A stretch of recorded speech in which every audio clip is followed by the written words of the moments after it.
is me, myself, I, Sig. One and only. Only one that really matters because I do all the editorial shit on this thing. Anyways, we also have... Stroke your ego. Already into it. Make yourself feel good. And we have the Midget King himself, Rahgel. Midget King? Sorry, tiny person. Hey, you can edit your way out of that one. I got ahead of that one. Yeah. You're tiny, it's fine. Anyways, we are going to... Well, I guess... Let's find out how Rahgel's doing. Rahgel, how are you doing? Amazing. It doesn't matter how you're doing. Tonight we are covering... You're supposed to do it before I answer. I don't give a shit. Not after I answer. I don't care. This is my show. Fucking new guy. Oh, your show, okay. Anyways, we will be covering the recent WWE 2023 draft, as well as touching base on the upcoming Premier Live event, Backlash, which happens May 6th, so this Saturday, over on Peacock. You can watch it live there. So we're going to be touching the matches over there, kind of like giving our 2 cents, but mostly focusing on the draft and what this means for the coming storylines, future of WWE, what we hope, what we expect, all that stuff, yada, yada, yada, yada, bullshit. So, without further ado, we're both drinking Monsters, so it's okay. The adult version. Yeah. No caffeine in it, no sugar. That's probably why some of these taste wonky. I don't know. I don't mind them. I don't mind them. I love them so far. But we're going to do an episode about our favorite beverages later on. Alcoholic beverages at some point. We're just going to have a whole sample smorgasbord in front of us and we'll just take sips of them. Anyways. I'm telling you, I want to find the Mountain Dew one. I want to try the Sunny D one. Yes. And I heard there may be a Capri Sun one, but I haven't seen that, and it's just kind of rumor / Reddit. I don't know about that one. But if that comes to fruition, I'm getting it. I hope it's in a pouch too. Yeah, right. I don't want a fucking can. I want the pouch. Let's get nostalgic on this shit. But let's get into this because it's going to be a long episode purely with the draft alone. So first off, your overall thoughts, feelings, intuition, whatever, on how the draft went. They still can do trades according to WWE. And there's a few rumors about who will be traded and why. But overall, so far, because it's officially wrapped up, the roster's 100% besides trades. So how do you feel about it? Positive, hate? The overall draft is... I don't know how much better you can make it. It is what it is. It's kind of lame. The overall picks, I think we talked about it before we even started recording, that Raw seemed to get a lot more, but I think SmackDown has more stables now. So SmackDown has like all the fucking factions. Mm-hmm. And I think all but, well, let's just add the whole list: 2, 3, 4, 5, 6, 7, 8, 9. Yeah, all but 9. Yeah, so I mean, and most of them are NXT. They're on Raw. The rest are... Yeah, and with them taking majority of those, I think it seems like they narrowed down who is going to be the champion on Raw. I mean, you're down to 3 people. Like they both have 9. 9 what? Stables? They both have 9 factions, yeah. Oh, okay. It seemed like SmackDown took more. Yeah, because that's what they showed. But again, with the new belt coming in, it seems like they more narrowed it down on who it's going to be. Granted, there's still trades that can happen. You do have some of your free agents that are there, but we'll see. I don't know. I wasn't impressed with the draft. I don't think I ever am. because the whole 2-show thing, I don't like it. It just should just be one show. But I mean, I get, have your show on Friday, you want to label it what it is, but you're not going to get the same thing as like WWE and WCW style. You're never going to have that again. So I don't know if that's what they're trying for, but I mean, it's been going for a long time. It won't happen. Yeah, I think SmackDown's been on the air now for like 20 years. Or 25 years, one of those two. Yeah, it's been on for quite a while. But do we want to go through the picks of SmackDown and then Raw, or Raw and SmackDown, and include NXT wherever they got? I don't have a list for NXT. NXT wasn't a part of the, like, they didn't draft anybody to NXT. I'm probably not the ones that got NXT to wherever.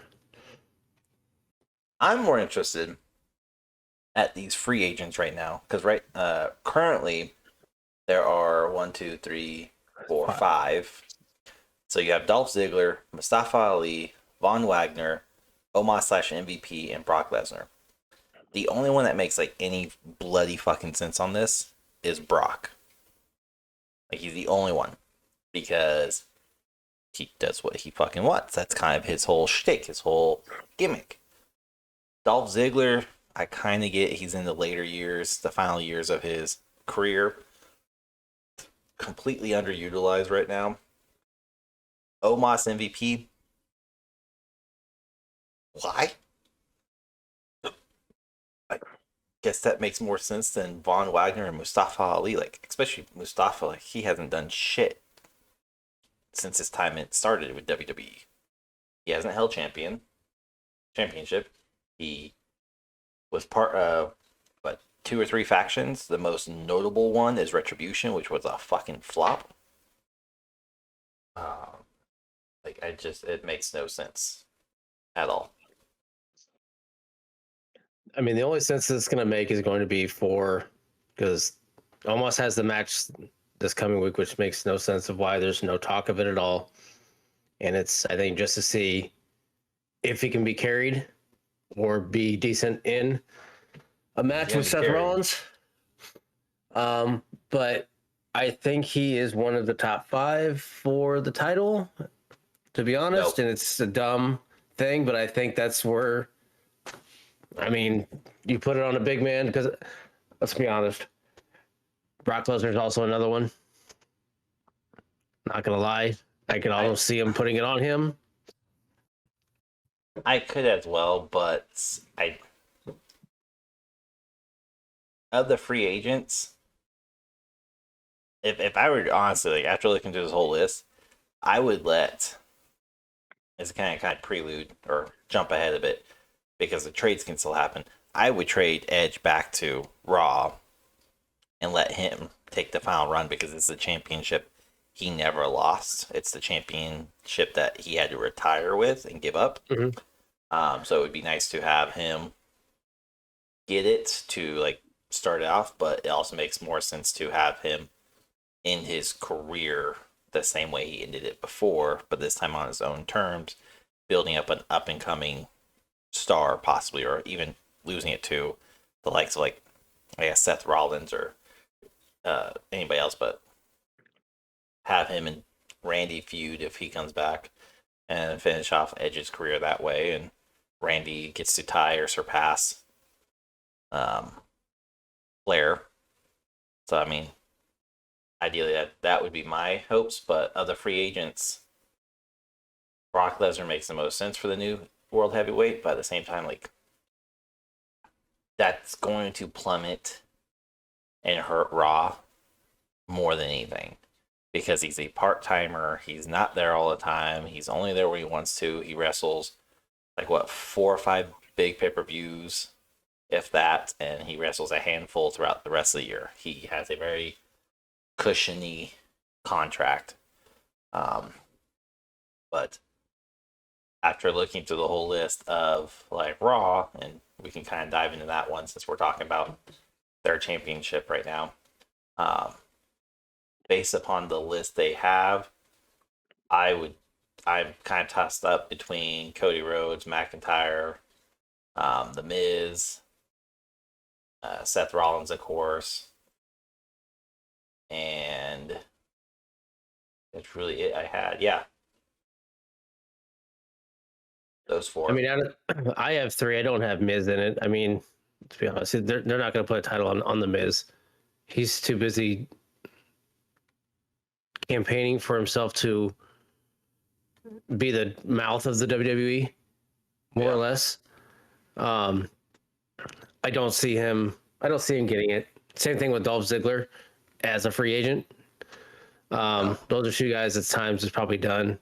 Rollins is top of I my think. list for getting it. Oh yeah. I don't see Cody getting it. There's a lot of speculation and rumors going around that it's going to be Cody and it's going to like finish his story and they're just gonna wrap it up very shitty, so where they can end it and start him on a more proper storyline because they don't think he's gonna be red hot still come Survivor Series or even SummerSlam. They think he's gonna his heat or attraction is going to fizzle before they have time to actually get him a championship, and by the time he gets it, it'll be over and done. No one's gonna give a shit. I kind of fucked it up. Now they sent Austin Theory to SmackDown, but because that's who I really thought was going to be.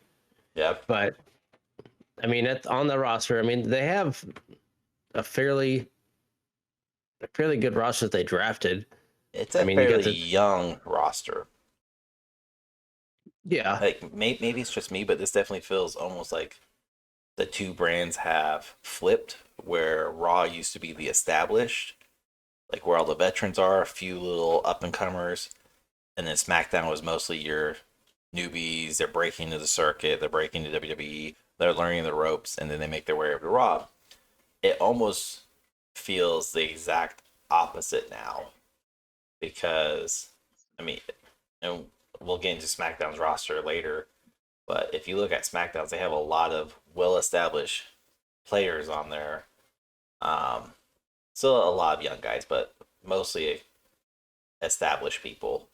Whereas you look at Raw's, like just the names, you have Tegan Knox. Well, and yes, a lot of these have been in the circuit for years, whether in NXT or elsewhere. But you have Xia Li, Tegan Knox, Piper Niven's still fairly new. Odyssey Jones, Emma's back. Dana Brooke's been around a while. Caden Carter, Katana Chance, Bronson Reed. You have Raquel Rodriguez. Yeah, she's been around for like a year or two, but she's still breaking in. You have Zoe Stark. You have Mace from Maximum Male Models. He's been in and out, never a prominent role. Dexter Loomis is still fresh. JD Donahue, whatever his name is. Chelsea Green, Candice LeRae, Indy Hartwell, Olive Imperium. Like, that's a really young crowd. Really, the only people left off are your veterans are very well established within the industry and within WWE. And we have Cody Rhodes, Becky Lynch, Matt Riddle, Drew McIntyre, Miz, Shinsuke Nakamura, Apollo Crews. He's been on the main roster for a bit, but like he's one I was very surprised to see got called back up for. I think this is his third time being on the main roster. Sonya Deville, she doesn't do much, never has. Natalie, again, doesn't fucking do much, never does. Viking Raider, Rhea Ripley, Rollins, Owens, Sami Zayn, Judgment Day, Liv Morgan, New Day, Trish, Ronda, Shayna, Braun and Ricochet, Alpha Academy, Akira Tozawa, which I didn't realize was still active on the roster. I thought he kind of faded back again with a gimmick with 24/7 champion. Same with Dana Brooke.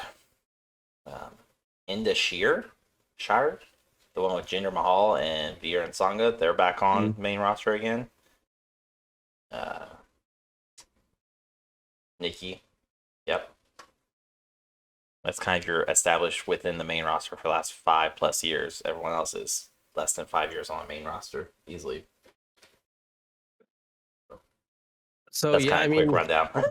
yeah, it's a lot of names, but there's some potential for a lot of them to obviously elevate to a level where they can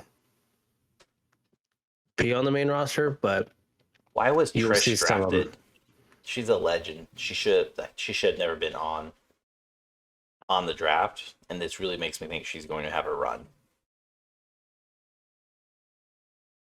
I think because that leaves him with Rhea as the champion there, and because all they have is just they just have the women's championship, right? She can't go against Rhea. That's No, two I didn't know, heels. not right now. Yeah, no, not right now. But looking at because Becky's there as well, Yeah. so that's where more than likely that'll be at or stay for a little bit. Yep. And then she'll just kind of fade in and out. I don't think she'll have a run by any means. She may have something, but I don't think it'll be a title run. Hope not. There's But too much. There's too many young talent on there to put it on her. She'll be used to elevate other wrestlers. I don't see her being a title run. Yep. And speaking of like the women's championship, is like the big rumor right now is they're going to scrap the brand championships and they're going to call it women's world heavyweight or world champion and women's undisputed or universal, whatever. Basically, they're going to mirror the men's, and they're going to introduce a women's mid-tier card title similar to the IC or the US, and then keep the tag. So that's why we're seeing more. We're finally seeing more women on the roster, and they're supposed to be actively used a lot more. In my opinion, the title holders shouldn't be on. They shouldn't have been drafted. They should have been your free agents, the ones that are able to bounce back and forth. I think that helps with able to elevate different storylines between the shows and have them. So if they're going to feud on SmackDown, they can have that. You have one there, feud on that one, but then they can swap. Having them be able to bounce back and forth and not one stagnant title stuck here, another title stuck there. I think they should be able to bounce back and forth. I agree with that, but then they paint themselves in the corner that they did with these last 3 years. Where Reigns, one person has the two main titles on one show and hardly ever showed up on the other brand.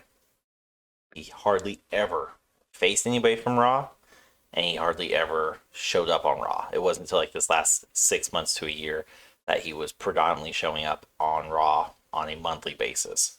Beforehand, he maybe showed up every 3 to 6 months. And even then, the only reason why he was on Raw was Kevin Owens, Seth Rollins, Matt Riddle for a little bit, but even then, I'm pretty sure Matt Riddle faced him on SmackDown for the championship. Yeah, pretty much, and Cody Rhodes. Really it. He had no other reason being on Raw, because when him and Bobby Lashley went out, they were mostly on SmackDown. So I mean, it seems. I get where you're coming from. I agree. I think your free agent should be your champions, but I understand why they made it brand specific, because that was USA's big issue these last 3 years is we don't have a world championship. Mm-hmm. We have a and I get mid-tier, it. and this kind of just guarantees you're not going over that other brand and ruining our chances. No, it makes perfect sense. But I also noticed that I'm double checking before I say it. Obviously, Bray Wyatt wasn't drafted. Nope, neither was Alexis. That's what I was looking for, Alexa. So neither one of them were drafted. No. And so I know we're trying to stick with Raw and everything, but these two not being drafted. Neither was Logan Paul. Oh, that's right. I forgot about him. But he has no direction right now in WWE as it is. True. So, okay, so those three, which obviously will come back at some point. Logan Paul, maybe before the other two, but I didn't see either. Was Carmella drafted? I know she's pregnant now or whatever, so I'm just curious if they completely have nixed her or not. Which, by the way, after you told me about that yesterday, I literally scrolled on TikTok 30 seconds after you told me that Carmella's like personal page came up along with Corey Graves, and I didn't know this. I'm glad I didn't know this because I don't like hearing about it. Um, but this is a rainbow baby, which means they've tried before and she's had a miscarriage. Oh, But like, I watched the video, I was like, oh, that's sad. I was like kind of in a decent mood. I told you everything I did. I was like, oh, I stand by what I said. But yeah, you're pregnant. Sorry that I said hateful things. hmm. I don't take it back. She's not a great wrestler, but it was just that little like karma kicked my ass really quick and didn't let me sit still too long. It's like, you know what? Fuck you. That That's was what you rude. did. Uh, also, isn't Baron Corbin a free agent? He's nowhere on this list. I thought I saw he was a free agent. According, and again, I mean my list from WWE.com, and this was updated around 1 p.m. today. So unless something's happened in the last 8 hours, she he's nowhere to be found. Hmm. This says okay. So here's additionally the likes of Baron Corbin, Elias, Cedric Alexander, Shelton Benjamin, and NXT Zion Quinn were oh I lost it. Were not selected, making them free agents in quotations Oh, okay. who may be able to appear but may also not be seen on TV for a bit. So So, also speaking of you talking about Carmella's TikTok, have you seen Baron Corbin's TikTok at all? yeah, I follow it. It's not bad. His No, smoking of meats and everything like that he does a hell of a job. The guy is actually kind of funny on there as well. Different side of him. You do see a little bit on the show, but it's different than how you normally see him. And I think if he was able to do himself a little yeah, more than just kind of how he is, I don't know if it's the writers are fucking him up, but he has personality on just his TikTok alone, he does. And he's like, and it's there's a lot odd. of there's a lot of like, uh, he was cooking a wagyu tomahawk one day, and he literally like, this cost me X hundreds of dollars, and slapped it down. And I was like, who the fuck is this? Because I wasn't paying attention to the face. I was just scrolling, and I looked over at the icon, and then I like restarted the video. And fucking Christ, is this Corbin? And I was like, all right. And I thought the same thing. I was like, wow, it almost feels like he's being buried now after seeing his like all his TikToks and his Yeah, I personal know. videos of like, Yeah. let this dude be him. And Hmm. like, and I don't like Corbin. Like, I don't like his gimmick characters at all. None of them have ever stuck with me. None of them have ever made me go, ooh, I want to watch you.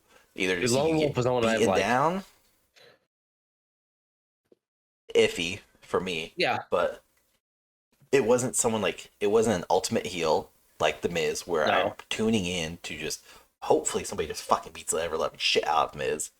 And he wasn't a baby face where you just tune in because you want to see him persevere again like Cody Rhodes is going through right now. But they have to just let him. I don't know how they would incorporate that, but they need to just basically say, "You do you, boo boo. Be yourself." I mean, he could be going He's off of that. He could be a baby face, and he could run with it, just being he who could he is be on that us. he could be that like that fence guy. You know, he's neither kind of like Edge. He's neither baby face nor full heel. He's kind of right in the middle. Same with AJ. They both just kind of teeter totter back and forth. They can play either perspective in an instant. They're not definitively the bad guy, and they're not definitively the good guy. So I think if Corbin was put into that position, strip him of the gimmicks and just let him be Baron Corbin, I think he could be quite properly received by the Mhm. audience finally. because his like all the comments on his videos are all the same way. It's, oh my god, I didn't know you like this. Oh my god, I didn't know you could do this. And I was like, I don't think anybody fucking knew. He just shows up on TikTok 6 months ago, and everyone was like, "Are you the same Baron Corbin that's on?" Yes. I mean, he could do the lone wolf gimmick all over again and just be all about himself and say screw everybody else and just do what he's doing.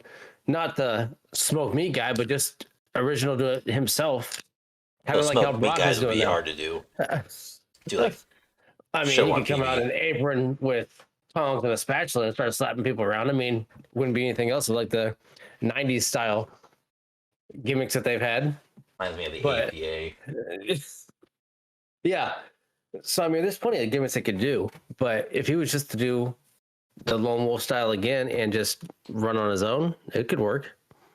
He just needs to be able to have creative control and be able to be himself, for a lack of better terminology, where he can literally just say what he wants, and he has to be kind of given that freedom. But since it's still such a heavily scripted show, I don't know if they would be willing to give him that type of power. But that, yeah, he would be something I would want at that point to come back and be interested to watch. Yeah, I think it'd be good. And yeah, he wouldn't be able to do a whole lot of mic time, screen time, but he could have his moments where he could just pop in, talk shit about whoever he wanted to, and just leave. Yep. Because he's not a bad wrestler. He can handle matches. He just, for a while he's just kind of been a jobber. Yeah. As you know, they hate being called that, but that's, you know, the reverence it so everybody else understands. He's a filler. Yeah. He's the one that gets pinned. He's the one that he's not even there. Like, even right now, he's not there to. He's not like the Miz, where he's there to elevate a superstar. He's not there to set the milestone, to set the pace. He's just there to kind of, ooh, you beat Baron Corbin, big whoop. And if they brought him back, stripping him of gimmicks, I think the best way to do it would have him cut a promo and be like, kind of like, I soul search to whatever degree, that type of spiel where he bashes on being the god of wrestling or the lone wolf or happy Corbin, sad Corbin, just let him just shit on everything Vince made him go through and let him say, now I'm just Corbin. Let me show you what I can do. And they've said it that way. I mean, they've shit on him for the past few weeks of trying to interview him, and they just cut him off. Yep. You know, he hasn't. They're setting it up that way. If he wanted to do that, to where, you know, he's just the not disgruntled employee, but I'm tired of all this shit. I am who I am, and now you're gonna see what I can do. Yep. But man, he's got potential. I just hope he doesn't get lost like, you know, like Dolph Ziggler and all those guys who had their runs but never got to the point to where they got the push. I mean, Dolph Ziggler's been a world champion For like what, 2 days? I think it's been multiple times because he was Money in the Bank too. But I think he lost it fairly quick, didn't he? I don't know. I think he had it for a He's long only time. 2 times. One time, Yeah. he's a 2-time world heavyweight, 1-time world tag, while with Spirit Squad, 2-time IC, 1-time US, 1-time Money in the Bank 2012, and the 22nd Triple Crown champion, which doesn't mean shit, honestly. Like, no offense, but I don't think it means shit anymore. So yeah, one was with Money in the Bank, and then one was with Vicky Guerrero. Oh, that was a long time ago. When she stripped Edge of the title and fired Edge, and then was it Teddy Long that brought him back? I think it was. Yep. And he lost the same day. He had like one of the shortest reigns ever. Yeah. I think it was like 6 minutes is what they calculated. Now another one too. Do you throw Gunther in the run for the title? I want to say no. You want to say no, but based upon this whole list, like, I guess 'Cause I get the feeling one of Gunther's um, very soon storylines will be with The Miz, where he gets a little bit established, and then he'll face off against Seth Rollins, and that will probably put him in the picture for the championship, the World Heavyweight Championship. A little bit established. I mean, he already has a title. He's established at this point. Yeah, I but mean, he he's could got. lose it. He could lose it to the likes of like Riddick Moss, Oh yeah. which is used to be known as Madcap Moss. He could lose it to Johnny Gargano. He could lose it to Chad Gable, which would honestly be a good one to have as an IC. Um, he could lose it to Damian Priest. Let's see else. Dexter Loomis would be funny to see as an IC. But Dexter and Indy will team up or will be paired together because they're a real life couple. And maybe Cody Rhodes. I could see Cody winning the IC because that he's the reason why the white belt is around. So it would make sense. But he has people he could lose it to. Oh yeah, there's and plenty. That would be reputable losses. But he would have to, if he faces off against Seth Rollins and wins, that's when we'll know he's in the run for the World Heavyweight. You talking about Omos? Gunther. Gunther? Oh. If and when Gunther faces off Seth Rollins right now is like the guy in Monday Night Raw. If you beat him, you get catapulted into the World Heavyweight title. You're in the top tier of the cards. Let me look how they did Cody Rhodes. Look how they did Logan Paul. Even Matt Riddle. It has he faced against Seth Rollins and then faced against Roman Reigns shortly after. So yeah, Seth Rollins is the one to beat if you want a chance to get into the World Heavyweight picture. No, and I agree, and that's why I think that's going to show what happens this Saturday for Omos. I don't know why, but they're. I mean, we'll get into that at the last 10 minutes of the show, but I don't think. I don't think he does either, but I'm just curious to see what happens. One more thing on Raw is Chad Gable, I think, needs a push, and the dude, I don't know why, but he's becoming one of my favorites as well. The two catchphrases that he has are I now love the shush and the thank you. It's probably one of my favorites right now. I cracked up every time he does it. Who's the fucking child now? He's good on the mic. His catchphrases are good, and I mean, he's a new Kurt Angle. Exactly what he is. He was slated to be Kurt Angle's replacement. He was slated to be the one who retired Kurt Angle if John Cena couldn't do it, but they didn't want Chad retiring Kurt. They wanted Corbin because that was the storyline. But Chad's also heavily underutilized. He's a hell of a wrestler. Mm-hmm. He's a very technical wrestler. He's one I would also like to see him in the World Heavyweight Championship picture, but I don't think he ever will be. I don't think he'll ever get above mid-tier. But this also means, this also is bullshit at this point because this is Triple H's first full season to have full creative control. To an extent, because Vince is still around. For now. Yeah. I think with Gable, it's going to depend on who the champion is. If you have Cody Rhodes, if you have Seth Rollins, then yes, Chad Gable gets run. If you have Brock Lesnar, Bronson Reed, somebody of the caliber of a big man, you can't have Chad Gable anywhere near. It doesn't work. Well, hold on, because Brock Lesnar, some of his best matches have been against tinier guys, especially against AJ Styles and Seth Rollins, because Seth Rollins is a smaller person than Brock is, and that's where the two drastic differences complement each other very well. I would love to see Gable go against Lesnar and Gable just beat Lesnar. Like in a clean, old fashioned, technical matchup. I beat you. Because he's able to get out of almost any lock. I would love to see Brock apply the Kimura lock and Chad just be like, out, bitch. Try again.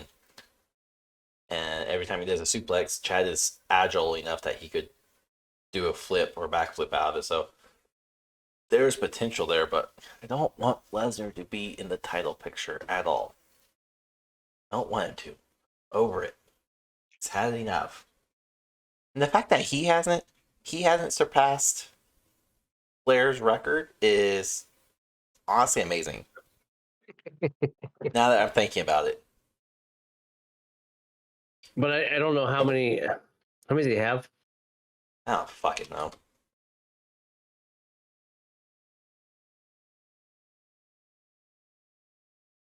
I have no idea. Like I know he's had a few, but I don't know if it's been. He's only at 10. And Flair has what, 15? 16. 14? 16. 16? That's right, yeah. John Cena also has 16. That's right. And then Orton's at 14? 14, yes. Yeah. So yeah, I don't know if I don't know. I don't know if Randy ties it. And it depends on if he can come back and have another year. That's all he needs is a year. Even if it's a short little month long reign. Maybe. Did you watch the full Raw, or did you watch the recap? I watched Hulu. Okay, so the recap. Did they show that it was 2 hours long? I missed an hour. I just figured commercials. Did they show the Shinsuke and Miz part? Yeah. So Shinsuke apparently is back now. Yeah. It's so he's been back over on SmackDown for a few weeks. Another one that I think has potential eventually. I don't think right now for another title run, but I don't like the ones that are up for. I don't like their pool to pick from for title holders. Well, that's again, but based upon just Raw, not the free Rollins, not the free Rollins, not the free agents. Mm-hmm. I think your best bet right now, I think Drew McIntyre, honestly, is my number one pick for one reason only, is it's going to be used as a negotiation chip to keep him within WWE because they still haven't came to terms with his new contract, which honestly it amazed me that he even got drafted. I figured they'd place him in free agency and just say, fuck it, whatever. They have no plans for him. He hasn't been seen on TV since WrestleMania. So, who the fuck knows? But Cody Rhodes, Seth Rollins, Drew McIntyre are my three, my top three go-to for sure going to win. And I think they're going to toss in random people like Shinsuke to kind of just keep him on the map. Maybe they'll toss in Gunther to kind of just see if he's ready, and same with The Miz. Because there's not even any rumor on how this is going to be given. Is somebody just going to be granted it? Is it going to be a tournament? Is it going to be a storyline? There's nothing. The only person who has full on interacted with the World Heavyweight has been Seth Rollins. He's the only one that's gone over there, cut a promo with it, and Paul Heyman cut a promo against Seth Rollins with it. So it looks like Seth Rollins is their top tier guy, which, cool, okay. That's fine. He's a staple. He's a major pillar within the company and within Monday Night Raw. So cool, it makes sense. But they were to deter from any of those people, it would not make sense at all. But with that said, finishing up on Raw, I think amazing storylines are going to come through because there's a lot of NXT call-ups that came through. I hope they get rid of the brand championships, SmackDown Women's, Raw Women's.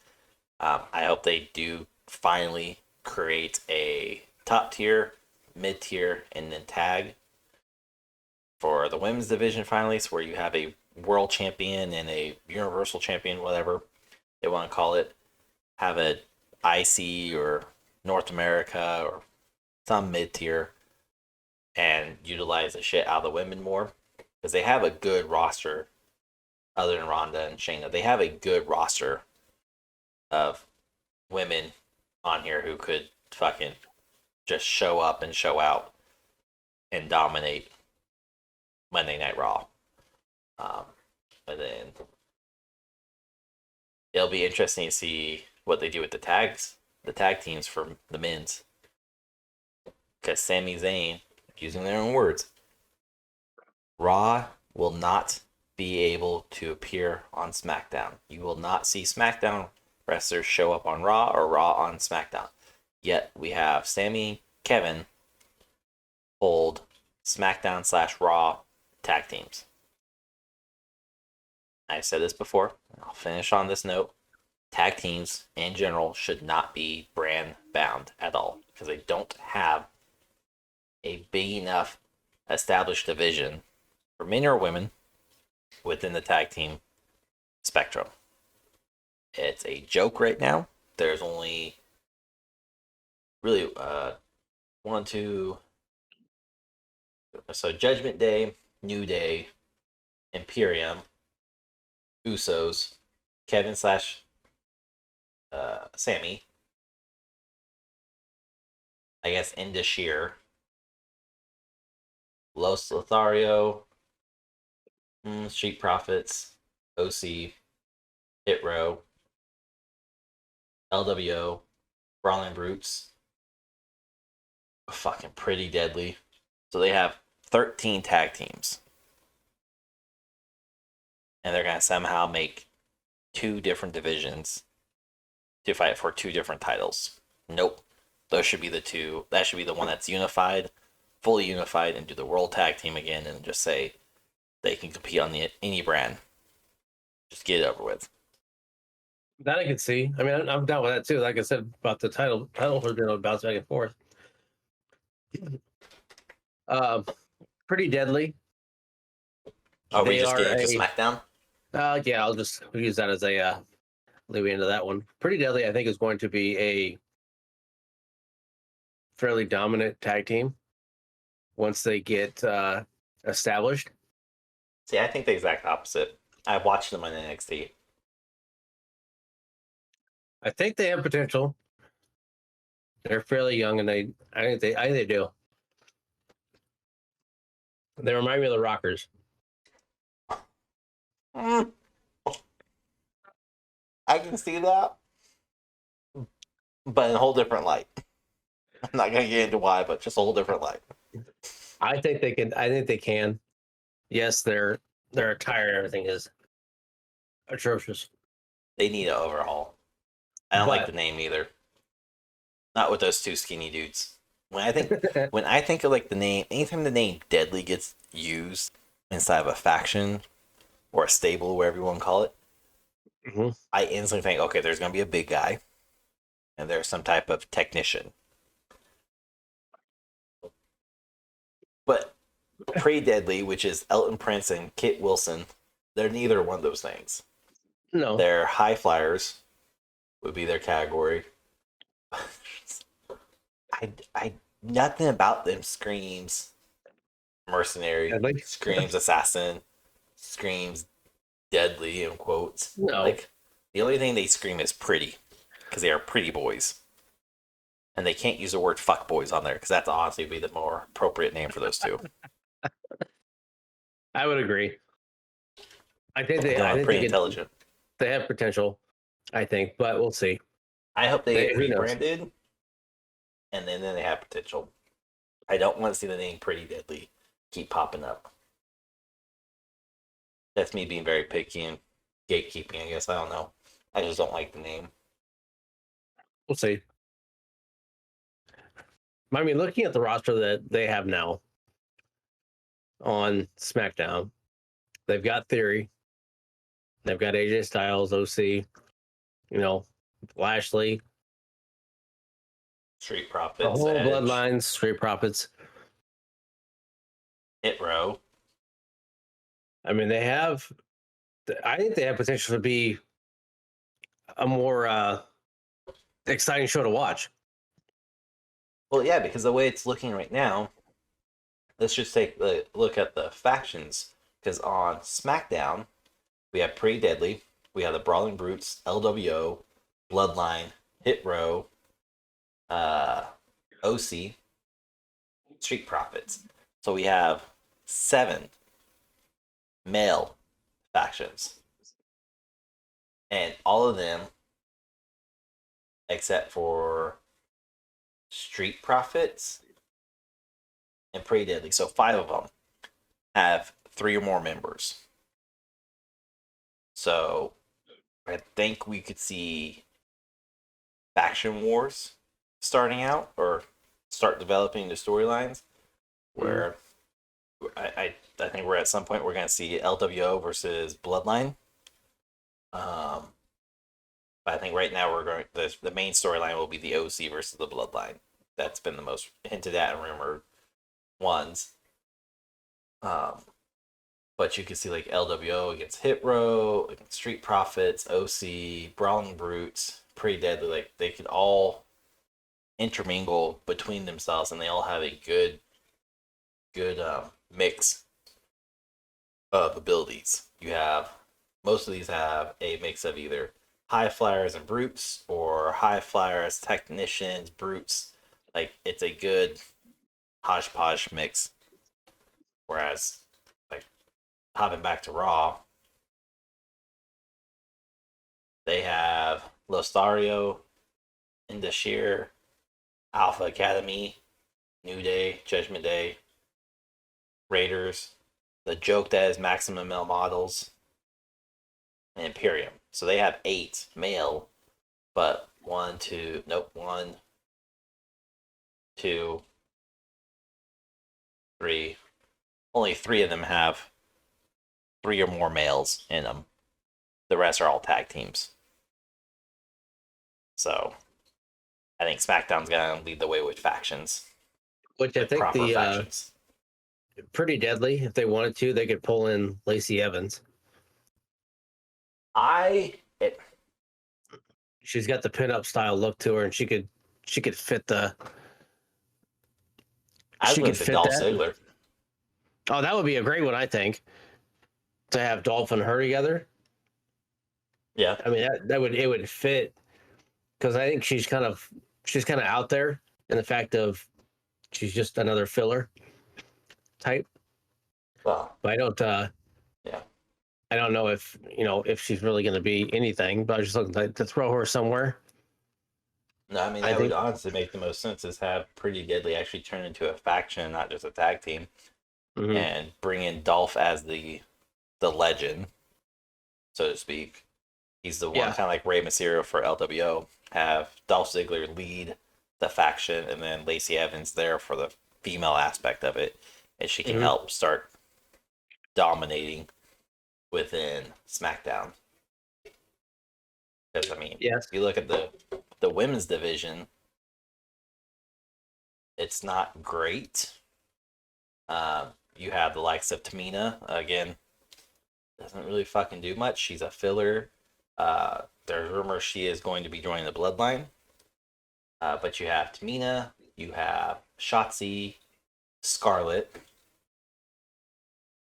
Asuka, Charlotte Flair, Lacey Evans, Fire and Ice, also known as Alba Fire and Isla Dawn, Damage Control, and Bianca Belair. The only reputable, like top tier women on this list was Bianca, I guess Bailey, Yeah, you can say Bailey's. Charlotte Flair, Asuka. None of the other women are really up to par with those 3. I'm not going to include Bailey because Bailey has been under whelming since Hmm. she's came back. She has not been Sorry, but performing at top tier. Tamina should be ripping through the women's division She and should have, yeah. going against Bianca. I mean, that's where she should be at. She has the the physique for everything, as like similar to Bianca. She's not horrible in matches. Tamina She is a bit fluctuates though, stiff. Yes, and she is that's stiff like at times. I don't think WWE will get to that level yet. I don't think they'll get to that openness, that inclusive yet of having. Sure, they had what's her nuts? I can't think of her name. She came back at Royal Rumble. Everybody was pissed off. Oh, Nia Jax. Yeah, she was women's champion. She was not well received by the audience at all. She's also going through a huge transformation. If you haven't seen it all, Yeah, saw her she's on TikTok lost too. a lot of weight. Like She's over. she's looking good for her size. I mean, she's looking good regardless. I mean, So she's lost a lot of weight. I think last I saw, she's lost 60 pounds. I thought And I saw something saying she was it closing could, at 100. it could have been more. But it's impressive. No, less. We're not detracting from it. No, I mean she's fully owned who she is and everything else by the photo shoot she's done, everything else. She's been an ambassador for the way that she is and the way that she carries herself for plus size women. Yeah. That's what she has been. She's been an ambassador for that and owning it. I think she wants to come back, but I think she was trying to essentially rebrand herself in a way that maybe she's been. I think so, and it's sad that way because. Well, I don't know if you've seen her on TikTok, but she's posted I in am. like the last 2 weeks or whatever. She's posted a shit ton with her and Charlotte Flair. And like Charlotte Flair is giving her workouts and exercise and helping her. So I'm sure it's kind of like for a lack of better comparison, Big Show when he was really overweight because he was, and he started losing all that goddamn weight and got in hella good shape. He contributed to John Cena, and he said I had an honest conversation with John, and this is kind of how it went down. And basically, John gave I don't remember exactly the words he said, but it came across as you should be a beast. There's no excuse for you to be overweight. You have all this potential and you're fucking squandering it. But that's how you want to live your life. Go ahead. I'm just telling you, I know you can do better. And that kind of lit a spark up Show's ass and got him into that amazing shape he was in. I don't know if he's in that same shape anymore. I haven't seen him on AEW recently. I haven't watched AEW at all. I keep forgetting that it's on. And it's not because I don't want to watch it. I just forget. I watch it mostly on YouTube. And I do want to watch it though. But I think with the way the SmackDown roster looks, I think it has potential to be a way better show than a 3-hour Raw. Just in that 2 hours that they have, as long as it's booked right. Yeah, and they have the SmackDown will be at 3 hours soon. Well, it was a 3-hour for a while, wasn't it? And then it got. It was on. Kind of. When it was on Sci-Fi. I know they tried for 3 hours, but it's. They tried a couple times, never can. received well, but they also didn't have the. I'm pretty sure it was Sci-Fi because it was a wonky like. Sci-Fi is not a big channel. No. That people go to, but I know Fox has stated they wanted a longer run time for them, so where they can be on par with Raw. And this roster right now, they have the caliber of players on there to be a 3-hour dominant block of TV. Yeah, like they do. They have the factions. They have the solo players. They have an amazing women's division. They have a amazing men's division too. Same with tags and factions. Like the only thing that will fuck them up is creative / Vince. Mm-hmm. Mostly Vince. which we'll see. I don't know. I mean, they've got so much potential, and I want to see what they do with LA Knight, if anything, because Well, I haven't seen him. I don't know if he's been on SmackDown or not, but he's been on SmackDown. He just had a match with not Xavier. God, I just watched SmackDown today too, and he just had a match. I can't think of who he had a match with now. I think one of the LWO guys. okay. I think it was Escobar. Yeah, so Don't quote me on it. I don't know. The guys at the end for him, he's close. He's only got probably a couple years left. He's old. 47, yeah. Yeah. So I mean, he's got a small window. He's Yeah, not but going to you- get a title run. He could have U.S. title run. U.S. title, yes. I don't see like a heavyweight A title. world, yeah. By I any don't means. see the world. No, nothing like that. But I don't know if they'll do it. I would like to see him feud with Austin Theory. I think they could cut some pretty good promos. Yeah. Two heels. That is if Austin Theory doesn't lose his title to Bronson Reed.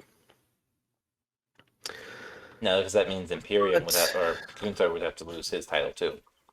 You would think. No, But- based upon the stacked roster, yeah. He can't lose to Bronson Reed because Bronson's on Raw. Yeah. But the same month, they have Clash of Champions, which Yeah, I'm but assuming there'll be this probably a big takes- change. This takes place, or this draft roster takes place Monday, May 8th.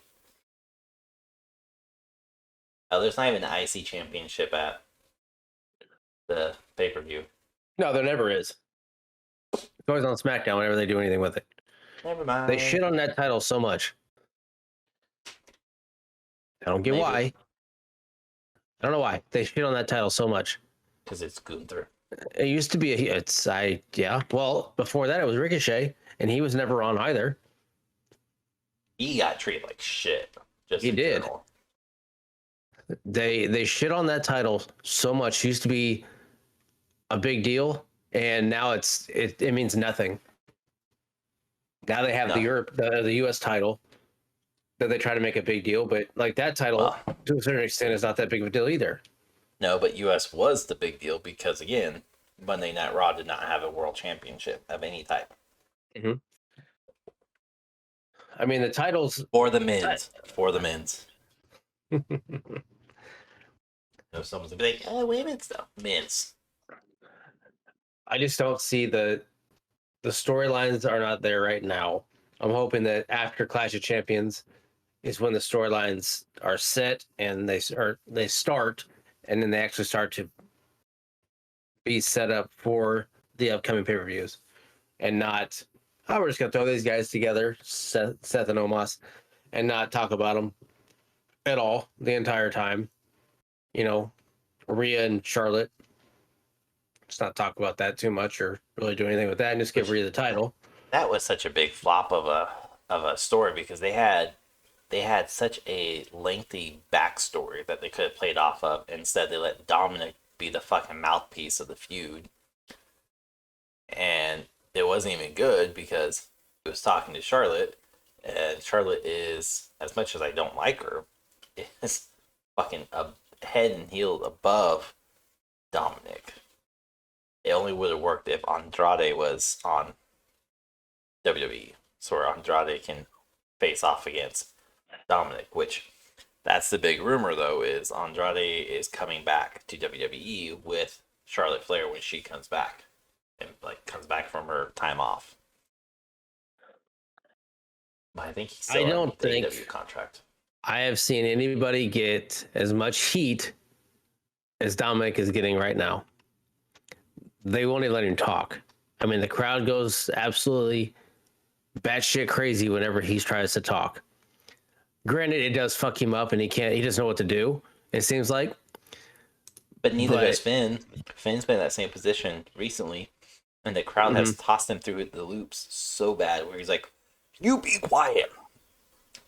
And it's like, you're going out there. He's getting so much heat. He just has to fucking build on it. But hopefully, eventually, it will work out to where he can start doing it. Because I don't know, the fact that he Yeah. has this much heat, but has no idea what the fuck to do with it. Which is all the more reason he should have been sent down to NXT. Let him take the heat down there. Finally build up his repertoire of fucking mic skill, because right now he is greener than the fucking lawn. Like, he is ridiculous. He's been in this industry since he was 6. And you're telling me this kid cannot not be rattled by the audience? I don't know. I'm just glad though that Rey Mysterio and him are finally on 2 different brands. That this bleed over is done. We're not going to see SmackDown on Raw. We're not going to see Raw on SmackDown. I'm happy for the draft because I'm sick of like the 15 people taking up both shows and it not progressing properly all the time. So I'm hoping that we start seeing better storylines, because like, you have Edge back on SmackDown, which has not happened in fucking forever.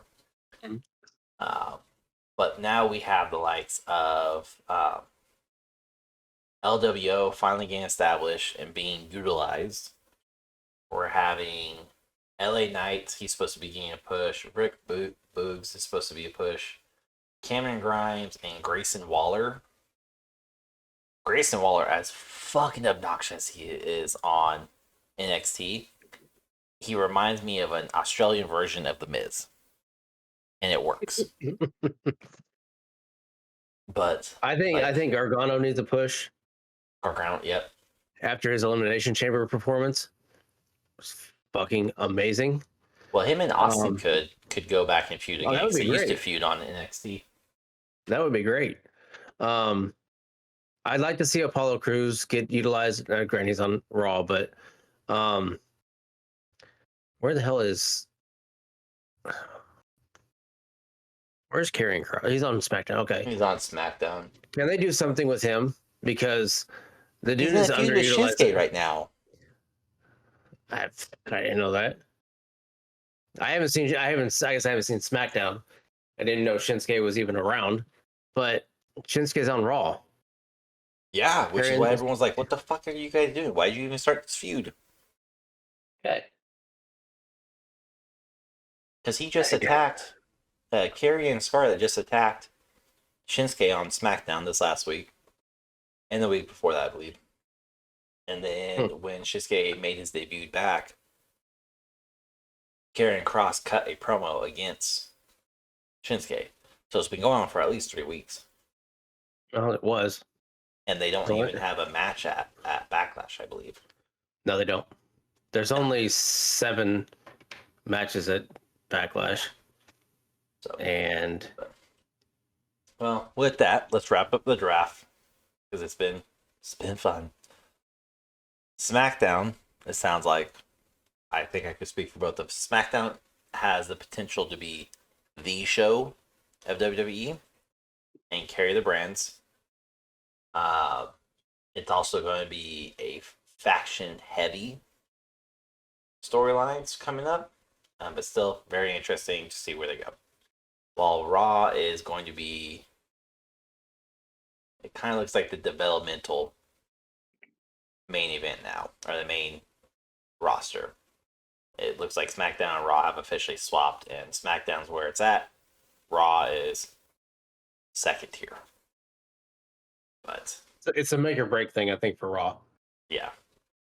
So it'll be interesting to see what happens. And like you said, Night of Champion, I think I agree with you. I think we'll kick off all the new storylines. I think we're going to see everything kind of come to fruition and finally just start rolling towards Money in the Bank, which is up next after Night of Champion. Which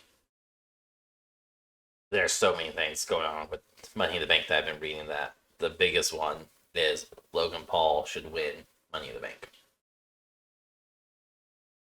For one sole reason. I don't agree with it, but I agree with the logic. He has a lot of heat. He's a part timer that nobody wants to see win a championship of any type. So why not give him the money in the bank where no one will literally know when he's going to pop up, when he's going to cash in, what championship he's going to cash in on, because he's hardly ever there. He's a part timer. So why not make it the most hated aspect? Because normally Money in the Bank holders, everyone's like, when are they cash in? I hope he cashes in. Yes, finally, good for him. Yeah, he cashed in. Good or bad guy. While Logan Paul would be the exact opposite. Fuck. I hope he doesn't cash in. Please don't let him cash in. All the more reason for them to put it on him. Would the winner make that so they can go to either brand? Yeah. That was the perk of Money in the Bank. So they can go either brand. You can brand hop. Okay. Which he's free agent, so he's lined up for it. And him being a free agent will work too. I mean, we'll see. I think with the way that, Backlash is just, I don't know. I'm going to talk about Backlash now. Well, let's wrap this up and let's talk about Backlash. I'm so excited. Backlash. Yay! So the 7 matches we have. Cody Rhodes versus Lesnar. That's going to be the headliner. We have Matt Riddle and the Tag Team Championship, Kevin Owens and Sami Zayn versus the Bloodline, which consists of the Usos and Solo Sikoa. We have SmackDown's Women's Championship, Rhea Ripley versus Zelina Vega. We have Raw Women's Champion, Bianca Belair versus Io Sky. U.S. Championship, Austin Theory versus Bobby Lashley versus Bronson Reed. Seth freaking Rollins versus Omos. And then Bad Bunny versus Damian Priest in a San Juan street fight. So let's start from the bottom and work our way up. How do you feel about the San Juan street fight with Bad Bunny and Damian Priest? I honestly think it's going to be a decent match. I was a bit annoyed by the promo that Damian Priest cut because I have no idea what he said. I didn't have somebody around to have translate for me. Oh, that's good. I'm getting to it. Shit. No. Like, hey, what's he saying? I didn't have that option. But again, I think Priest is starting to emerge as somebody that has the potential to do something with his career.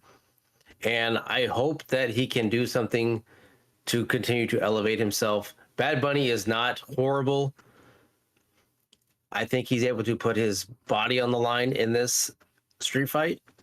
And it may be entertaining. I don't think it's going to be a match of the night. Like, granted, all these are not going to be like amazing matches, but I think it's going to be I have 2 contenders for match of the night, and this is not one of them.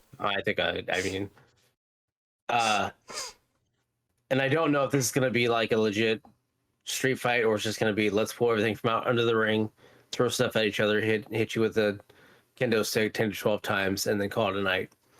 If it's a San Juan street fight, in my head, it's like outside style street fight, which we haven't seen in a while.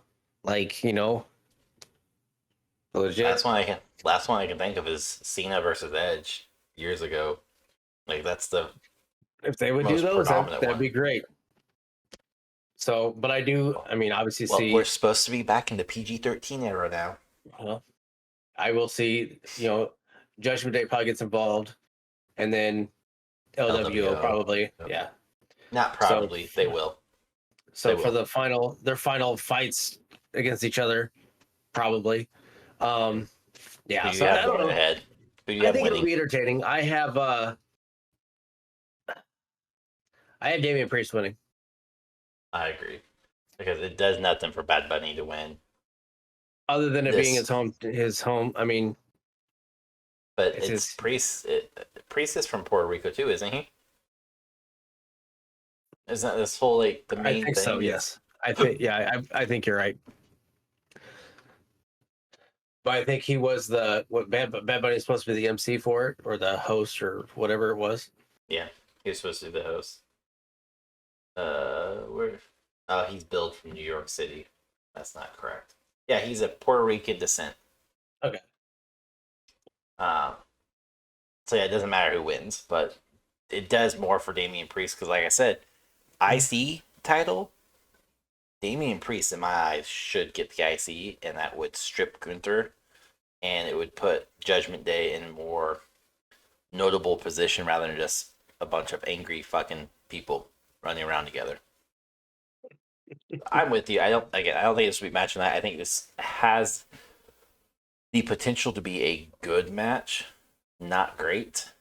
It will keep my attention, but I do fear that it's going to be just throw a bunch of shit in, and I think there will be a table spot.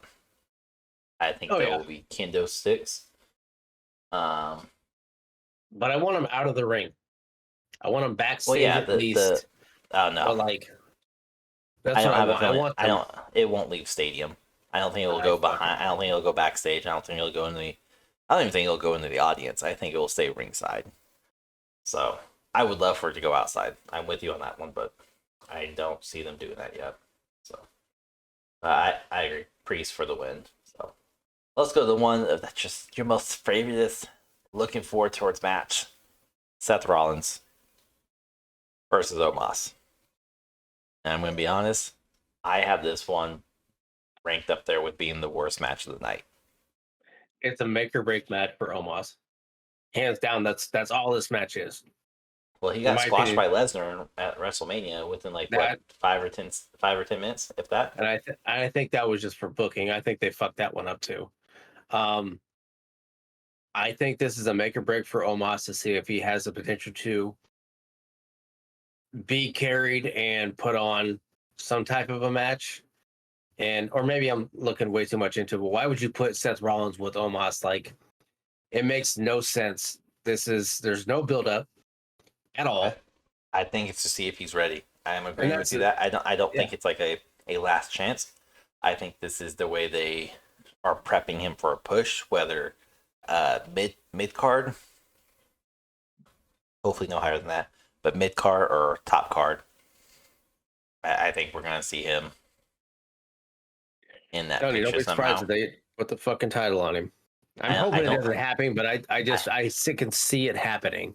I don't think he will be on Raw because he is a free agent. I think I think Reigns is going to face up with AJ Styles. They're going to feud for a little bit. Mm-hmm. Omos is going to cut his teeth, so to speak, with Rollins, and he's going to start feuding on SmackDown, building up and making a name for himself more than he already has. And then he's going to go after Roman Reigns. As much as I hate saying this, I don't think Roman Reigns is going to drop anytime soon. I think he's going to surpass the 1,400 day mark. So where he beats Hogan. And he has the longest and most modern reign. Because right now I think Hogan was, WWE reported Hulk Hogan as being the longest time as world champion. So it would make sense for him to be the one to capitalize and dethrone him and then lose at WrestleMania. But I'm also sick of Roman Reigns having the championship. I'm sick of the bloodline. I'm sick of that whole damn. I'm glad it's getting ready to implode, but we're going to talk about that in a bit. So, who do you have winning, though, for this shit show of match? Rollins or Omos? I have Rollins winning. I don't think we're going to disagree, honestly, on too many of these. Part of me has, that like maybe Omos could win, but I mean, with makes no sense for him to win. Clash of Champions coming up, it makes no sense to have him lose a match like this. Same reason why on Monday Night Raw, neither one of those guys should have won between Solo or Rollins. That's why they did it there, because you can't give Solo a loss. You can't give Rollins a loss. There's no point. They're heavily protected right now. Yeah. Well, Solo only lost for the Cody Rhodes storyline. Yes. That was it. And it made sense, and it still makes sense to let that be his only loss. But they're still protecting him as far as his win-loss streak, which I agree with. Then next we got what? Bianca Belair versus I'm just going for there. It's labeled as Bianca and Io's guy. I'm going on WWE's, and US is up next. Oh, okay, we'll go off that one then. Whatever. Fuckface. I mean, hey. So Austin Theory, Bronson Reed, and Bobby Lashley. Yep. I'm going to tell you right now, there's no way Bronson Reed is going to win. He's on Raw. He's not going to win. And it does make sense now that with all this stuff happening. So the best thing is, does Austin Theory lose and give it to Lashley again, and them just shit on the US title like they did the IC, and let Theory have a chance against Roman Reigns? Or let Theory and Lashley feud again for like the third or fourth time?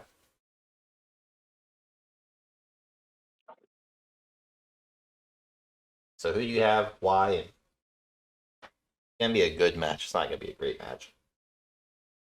It may be a great match. Bronson Reed's been surprising. He's been very good. With the likes of, Theory's gotten better. Lashley, out of the three, Say I that one think more time? Lashley. What? Theory's gotten better. Lashley, I think out of the three, I think Lashley is probably the most stagnant one out of the three. Yeah. Bronson Reed has a lot of high point moves. Theory obviously does as well. I'm still taking Bronson Reed. I think there might be a trade that happens for SmackDown to Raw. There's potential for it. I think Bronson Reed wins it. If it's not there, I think it's Bronson Reed. I think it's going to be Theory. I think Theory's going to win. And they're going to start pushing a potential feud for Lashley versus Reigns. Because again, Reigns doesn't have too many people on SmackDown right now who are of high enough caliber to warrant a proper feud. Again, AJ Styles is slated to be his dominant feud right now. But then I think it's going to have to be Lashley, because we've already seen Roman Reigns versus Edge. Who else could he face off against? Sheamus. He's already faced Sheamus. So yeah, Bobby Lashley would be the most, or Rey Mysterio, but I don't want to see Rey get mixed up in that yet. No, you're eventually going to have Jay. It's the Usos are going to split. Something's going to happen at that point. I think Jay's going to be WrestleMania.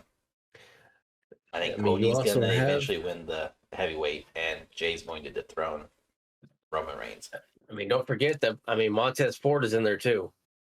Granted, he's still Street Profit, but I know. But I'm saying if you have him going to that 1400, that's still. Yeah. You're looking at another year still. Montez Ford could get that push at some point. Yes, he's not ready yet.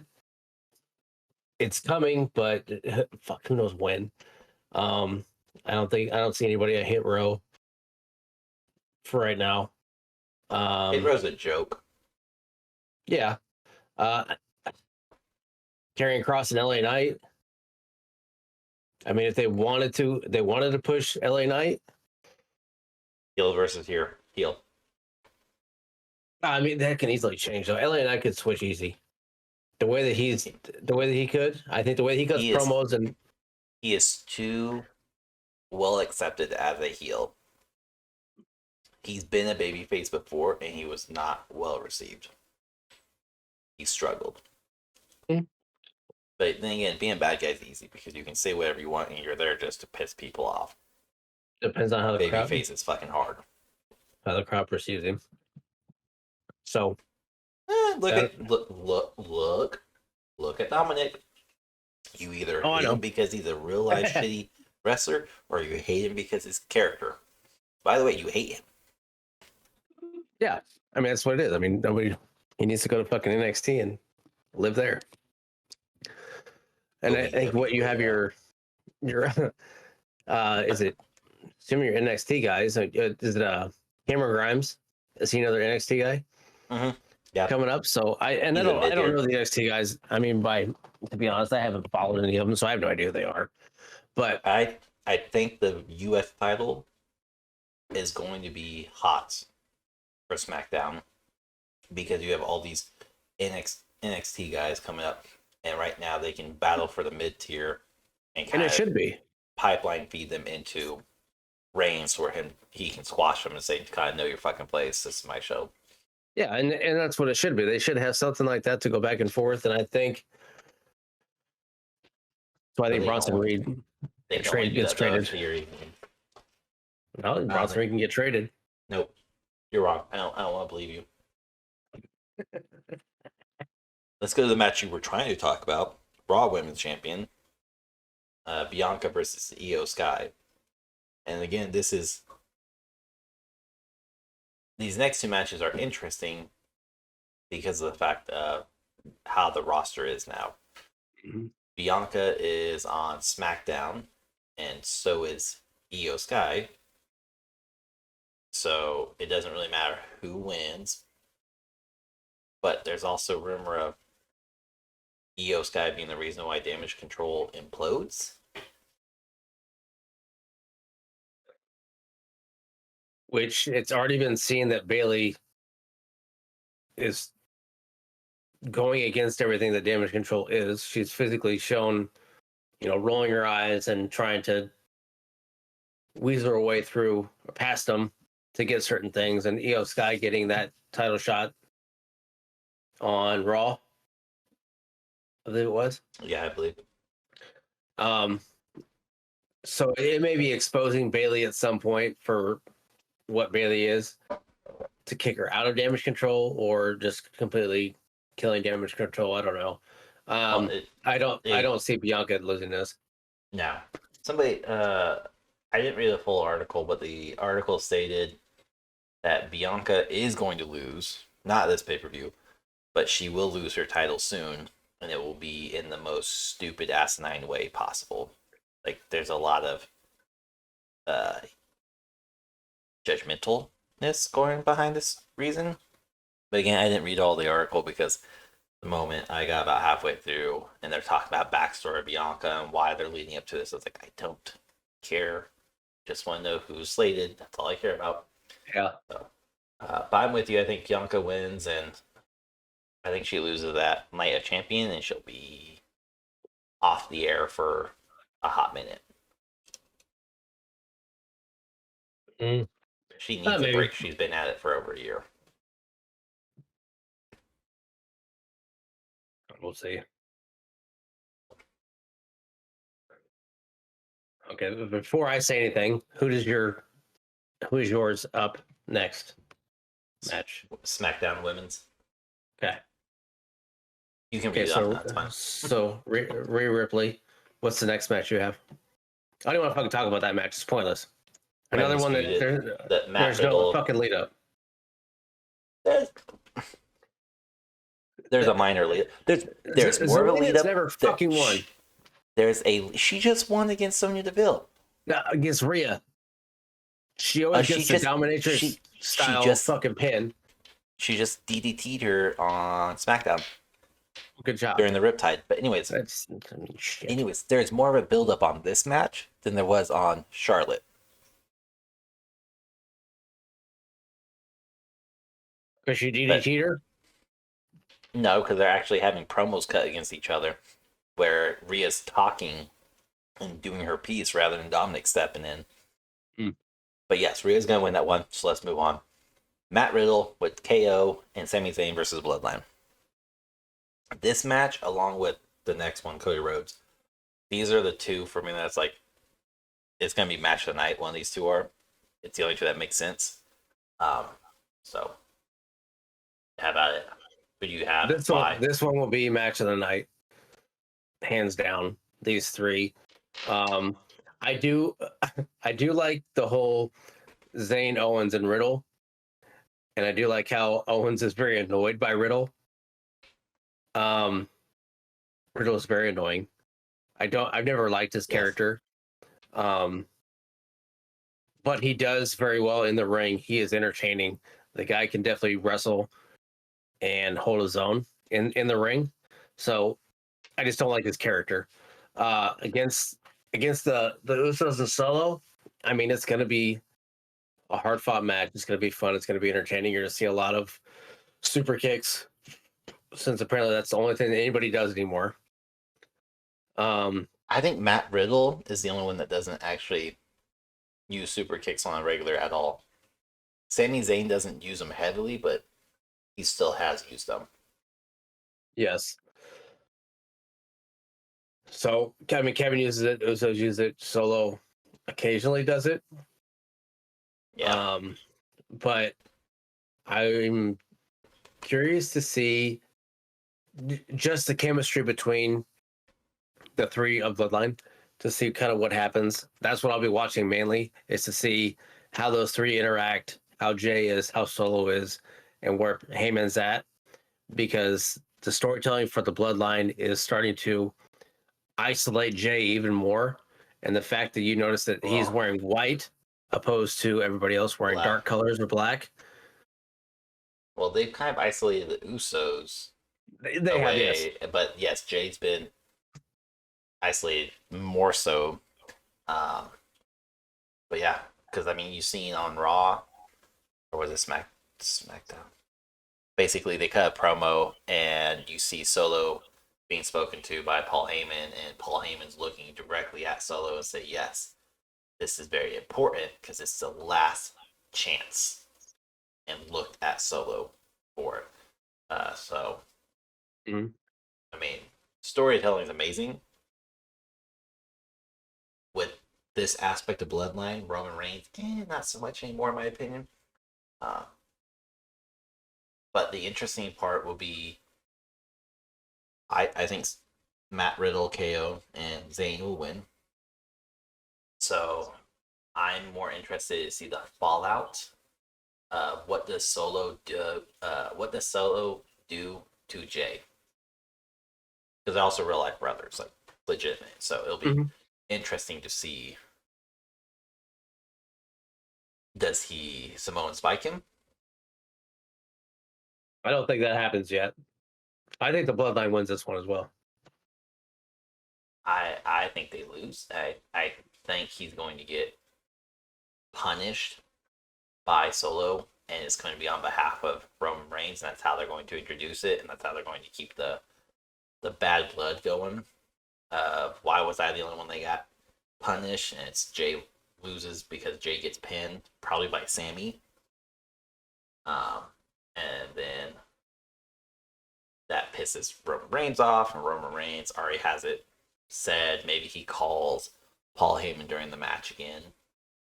And next thing you see is Jay kind of consoling with Jimmy, and he's kind of pissed off and everything. And Solo's just kind of standing behind him, Arn Anderson style of silent enforcer. And then Jay turns around to kind of maybe apologize or whatever, and Solo just spikes him right in the throat. Killing him right there. It would be a great storyline, and it would piss Jay off. It would make Jay have that opening to say, okay, well, Sammy's saying some shit that's right now. He's proving his point. It's all accurate. I just got punished, and kind of feed back into how Jay and Roman Reigns were when this all started. Jay held out when he finally did join. He was still getting punished. He was still getting abused physically. So why not backpedal the story and go back that way to end it all? I see more or less the Bloodline win it, and I see Jay not doing a whole lot, as in not holding his own, and Jimmy and Solo carrying the match. But I don't know. We'll see, because I think it'll probably match of the night. I think this one, because I mean, they are all six of them, yes, including Riddle, can put on a hell of a match. I just don't like his character. I like Riddle as a wrestler, just not his character. The whole stoner server thing fucking bugs me. But I mean, it fits him too. He pulls it off well because it's his real life. Yeah, like that's who he is, though. I know, and it is. He's true to who he is and what he does. It just, I don't know.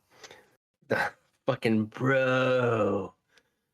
kills me, and he's out there barefoot and fucking underwear running around.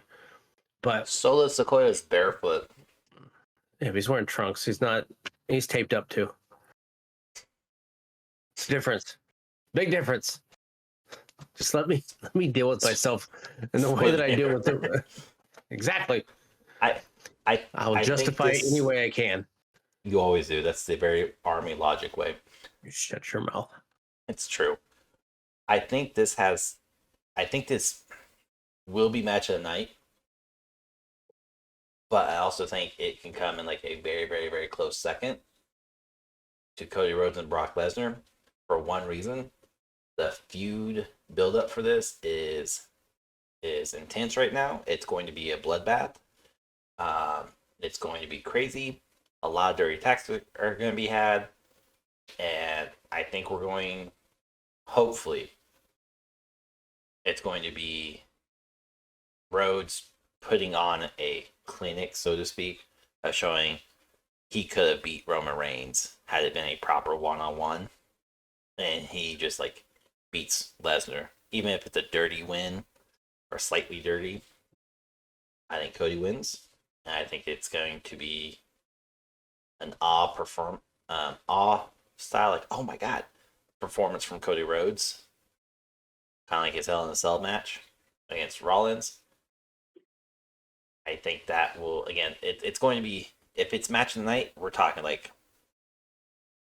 maybe like 4.5 stars, and Bloodline match will be like a 4.49. It just barely gets inched out. But both of these are my like match of the night contenders, leaning more towards Bloodline. But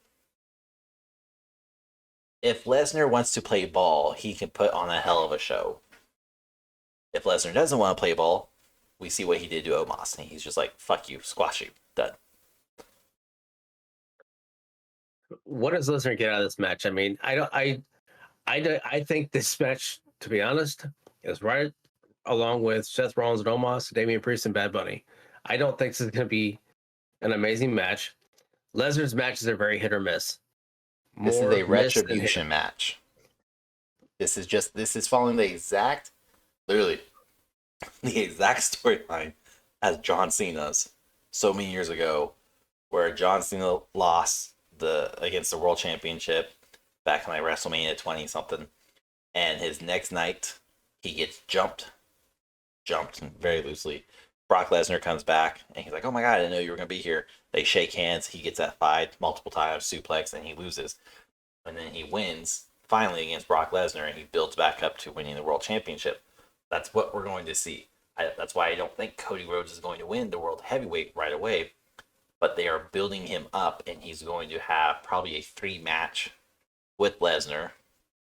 And it's just a matter of, if he wins the first one, I don't think there'll be 3 matches. I think it'll be like a one and done, like, I beat you, fuck off type thing. And then you can get ready for Night of Champion. But if Lesnar wins, it will be a 3-peat. There'll be 3 matches, probably where Lesnar squashes him hard after a hard-fought match. So maybe not squash. Just beats him. And then the last match, Rhodes finally gets him over. And that would take him to SummerSlam. Yeah.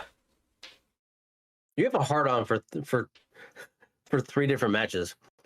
It's your big thing. A lot of matches I was like, it's always a 3-peat. You always have a triple one.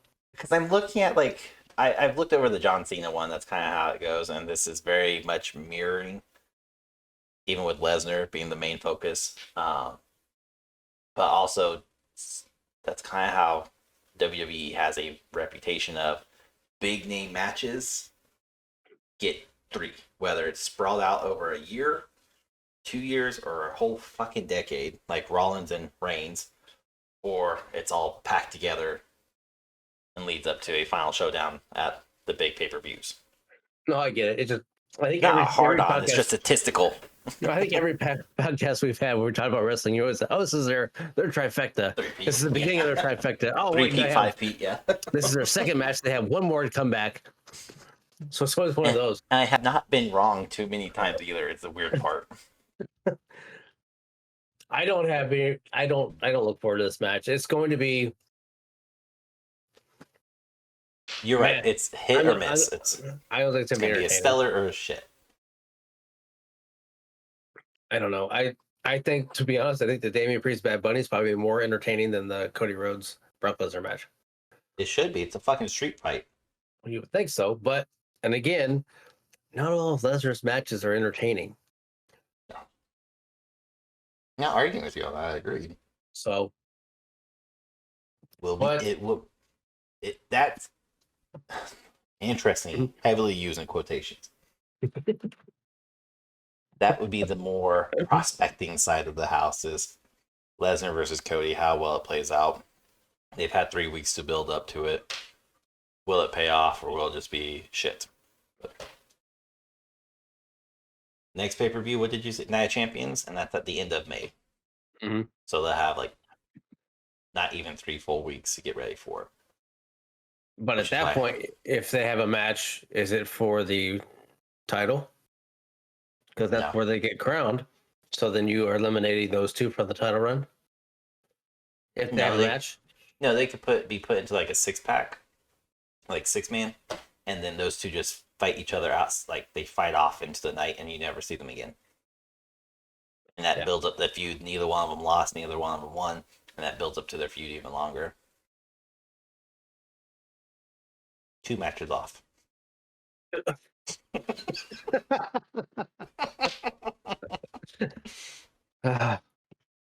It just depends on how they're going to try and crown the next champion. I guess that's going to be the big thing.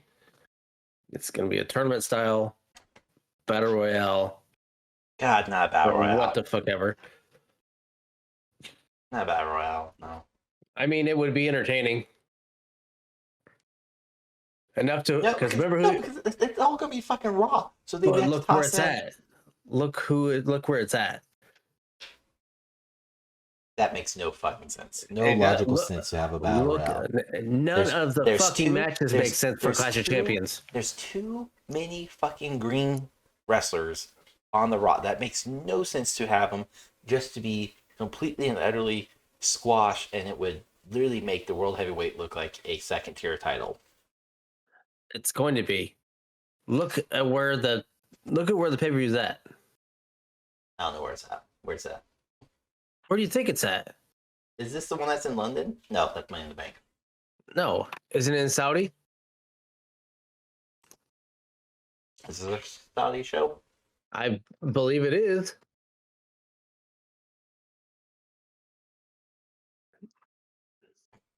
Joking. Yeah.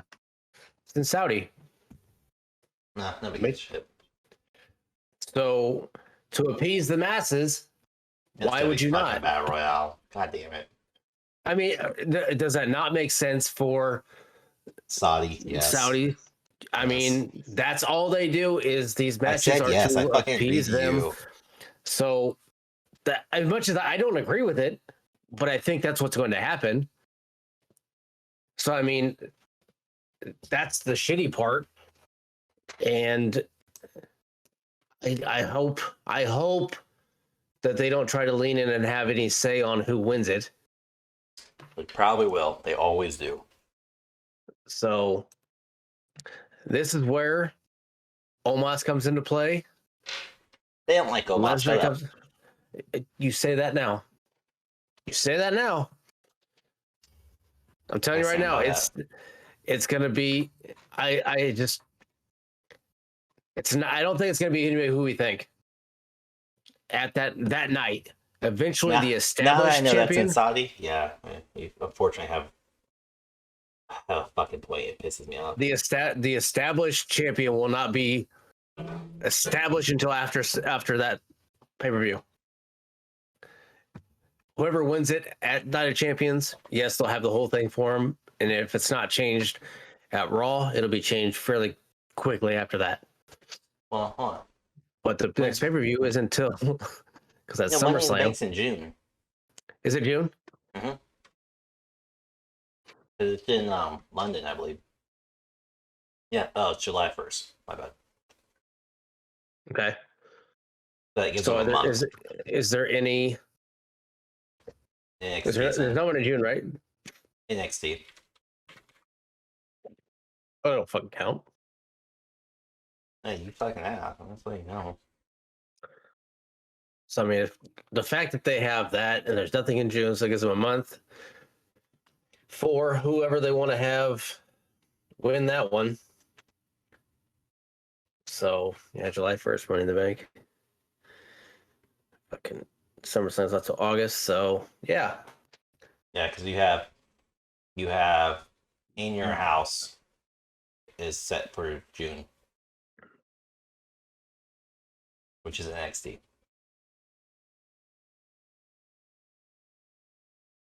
Oh, it's not even listed. I don't see it listed. So I see NXT Battleground 28th. They may have Nice. changed the name. That's not from WWE. That's the only one I could find. Oh, yeah, I was looking at it, says Battleground is 28th of May.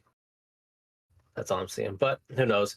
But yeah, I'm pretty sure that they're going to appease the masses when it comes to the Saudi princes and everything out there, because that's what they always do, and these matches mean absolutely nothing. So you'll have a whole bunch of random people thrown together to have a match, and who knows? And I don't think they'll throw Smackdown or Raw, hopefully, No, they can't. at each other.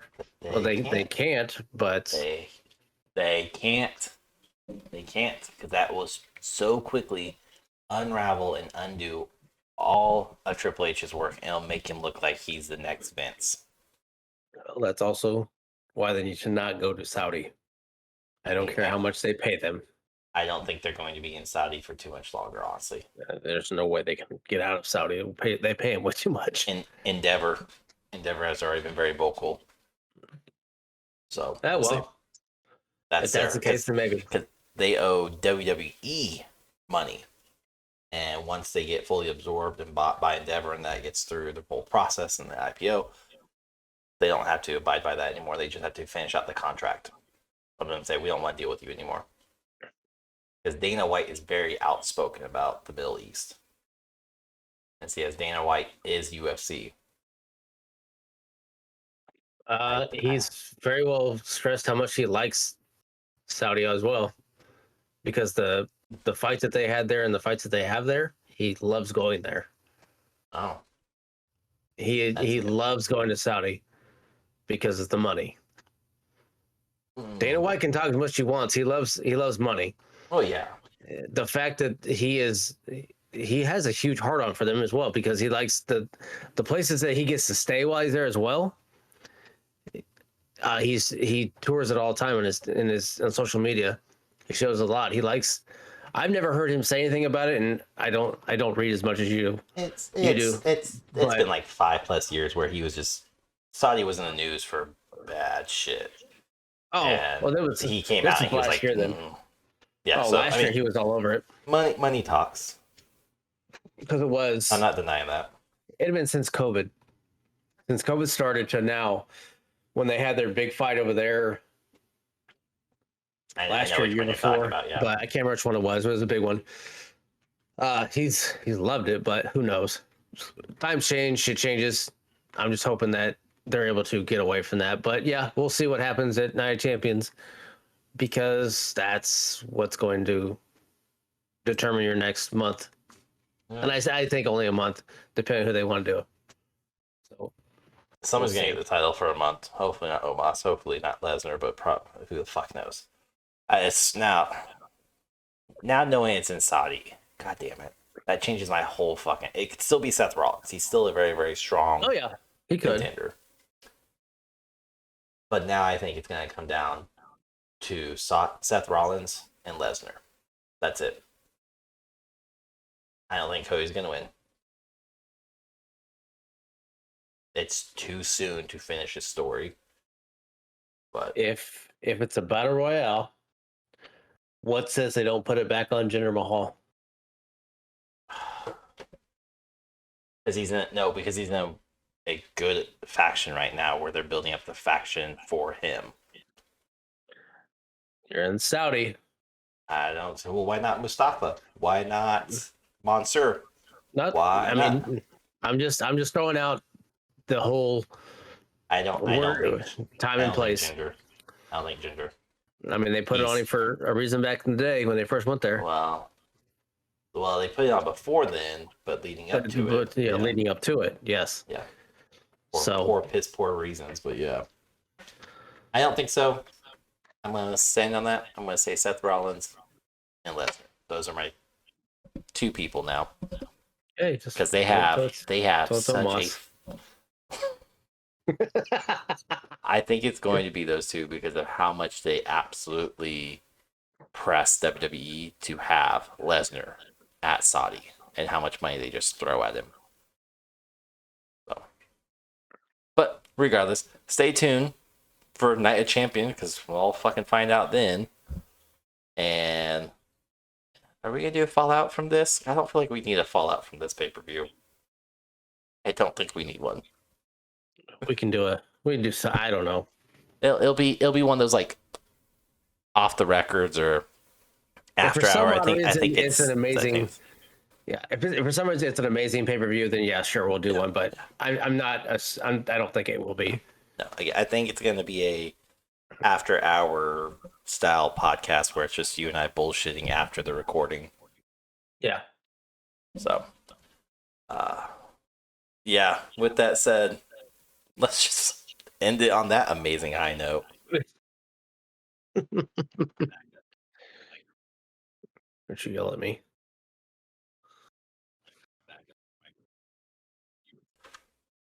But yeah, just end it on that because I don't have anything good for Backlash. So thanks for tuning in to this episode. Don't forget, every Thursday night, Rahgel and I stream live on our respective platforms, and we just have tons of bullshittery fun. And we won a duos match. Check it out. It's pretty good. We won a duos match in Call of Duty last Thursday. We did win one. Yeah, we got our ass kicked on DMZ. So fucking hard. But that's for another episode. Until next time, everyone. Stay tuned. Thanks for watching. I'm Outer. Here's Mini Lizzo. Kick it away. We'll see what happens this weekend. Should be a good one. Till then. Bye, bitch.